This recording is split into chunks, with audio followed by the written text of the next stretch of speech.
বাড়িতে চিড়ে মুড়ি খাওয়ার মতো আমি ছাড়া কেউ নেই, অথচ চিড়ে দিয়ে যেই এইভাবে চপ বানালাম, উরি বাবা, বানাতে দেরি খেতে দেরি হলো না, রীতিমতো কাড়াকাড়ি পড়ে গেল।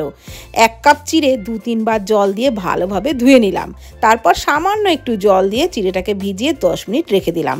ততক্ষণে কড়াইয়ে সাদা তেলের মধ্যে গোটা জিরে কারি পাতা ফোড়নে দিয়ে দিলাম পেঁয়াজ কুচি। পেঁয়াজটাকে একটু ভেজে নিয়ে দিয়ে দিলাম গ্রেট করা আদা আর কাঁচা লঙ্কা কুচি। খুব ভালো করে ভেজে নিলাম, দিয়ে দিলাম সিদ্ধ আলু, পরিমাণ মতো লবণ, একটু চিনি, একটু লঙ্কার গুঁড়ো, ধনে গুঁড়ো আর অল্প পরিমাণে একটু গরম মশলার গুঁড়ো দিয়ে নাড়াচাড়া করে আলুর পুরটাকে তৈরি করে নিলাম। নামানোর আগে ধনেপাতা কুচি দিয়ে নাড়াচাড়া করে নামিয়ে নিলাম। এদিকে যে চিড়েটা ভিজিয়ে রেখেছিলাম সেটা কিন্তু ভালোভাবে ভিজে গেছে, খুব ভালো করে হাত দিয়ে মেখে নিলাম।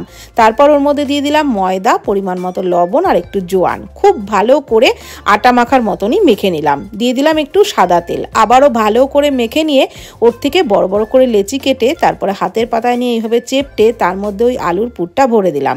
আর তারপর হাত দিয়ে একটু চেপটে এইভাবে চপগুলো বানিয়ে নিলাম। কড়াইয়ে সাদা তেলের মধ্যে এগুলোকে দিয়ে গ্যাসের ফ্লেম লো টু মিডিয়ামে রেখে বেশ মুচমুচে করে ভেজে নিলাম।